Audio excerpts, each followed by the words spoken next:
Beloved, I'm glad to come in your way once again. My name is Pastor Joseph. I want us to stay on focus, to listen to this very few testimony I have to share with you. And I know your life will not be the same. You'll be a blessing after listening to this testimony. A testimony that will lift you up from your weak faith into a level of greater faith, of advancement, which should stabilize us. In the year 2008, I was arrested in Europe for illegal entry, and I was taken into prison. I stayed in the prison there for 6 months because when I was arrested in the prison, when I entered into the prison was a deportation prison. So when I entered into the prison, I saw a very pretty Ethiopian lady, and he rushed to me and he said, "Sir, you look so innocent. What are you doing in this prison? Everybody that is here is being deported. Whoever comes here is deported to his country. You look so innocent. What did you do? What has brought you here?" And I said to her, "Young lady, it's like I have not done much wrong.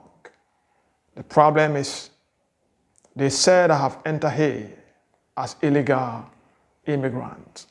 So I have to be deported. This is why they brought me here." And they said, "Those that are here are junkies, drug dealers, who has committed offense against the law of this country.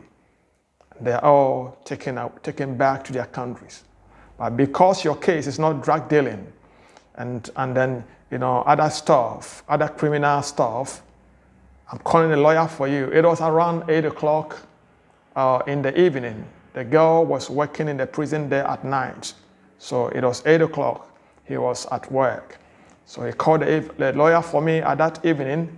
And then early in the morning, because I was having 24 hours, without lawyer, I will be deported. So the girl called lawyer for me, and the lawyer called the police officer in charge for the deportation. He called that he has hold my case, and he is he's my lawyer now. So the next morning, the next early in the morning, the lawyer rushed to the prison there. So my case began, and I was calling to court and several times. And after 6 months, I was out of prison. And then when I was out of prison, the ministry began. After a few months out of prison, the ministry began. I began the ministry. And I think a few months after the ministry began, I saw a very pretty lady of my country, and I spoke to the elders in the ministry, and they confronted her for marriage. As a matter of fact, they did all. I did not say because I lack of stuff. So I told one of the deaconess of the church, I said, "Mama, I want to marry. I'm a man of God." They asked me, "But you don't have any wife in your country?" I said, "No, I intended the ministry was upon my heart." So I did not, and I intended to come to Europe to start the ministry. So I never want to promise anybody, So the woman took the other elders, and they comforted a lady for me, and then we got married. After we got married, my wife went through miscarriage spontaneously. First, second, third, fourth, fifth, sixth miscarried. Sixth spontaneous miscarried. I and my wife went through as the minister and the man servant of God. We did prayer, we prayed together, but yet my wife was going through from the first one to the sixth one.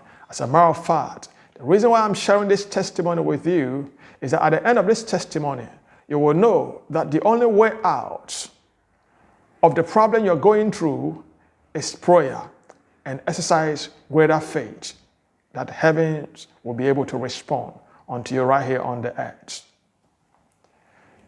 We went through this miscarriage issue, and God being so good, God has blessed me with deliverance ministry. And then people, the congregation know, the city where I am, many knows that the hand of God is upon me, delivering many from captivity of the hands of the evil one. They were amazing why my wife is going through miscarriage, and my Lord, oh my God, is not responding, or my prayer is not working.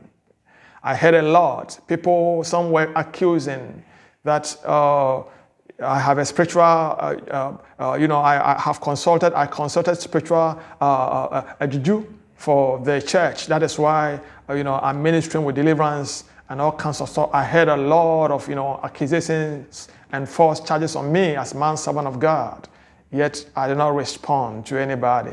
I concentrated on my God and on my ministerial call.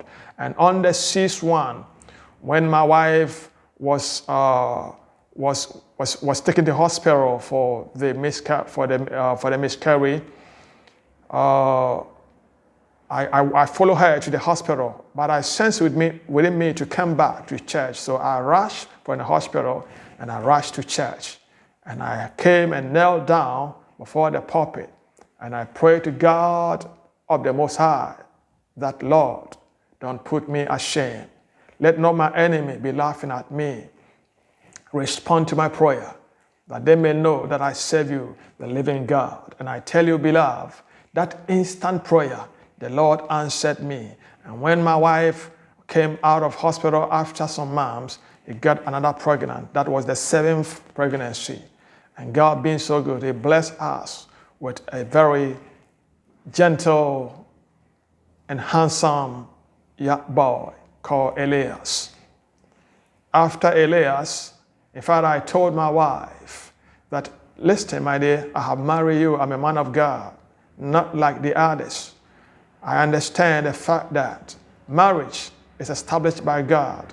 Children are blessings in the marriage. So whether you give birth to me as husband or you do not give birth, there is no way out. I'm promising you, there is no way out. I will base upon childbirth and divorce you. My wife said, I know you love me just as I love you too. But children in this marriage is a testimony. So let's continue. Let's hold on to our faith. The Lord will bless us. As a matter of fact, the 7th, the sixth spontaneous miscarriage, when my wife was chloroformed and was lying on the bed into theater room, I looked at my wife like a dead body on the bed, being chloroformed. And I said, Lord, why?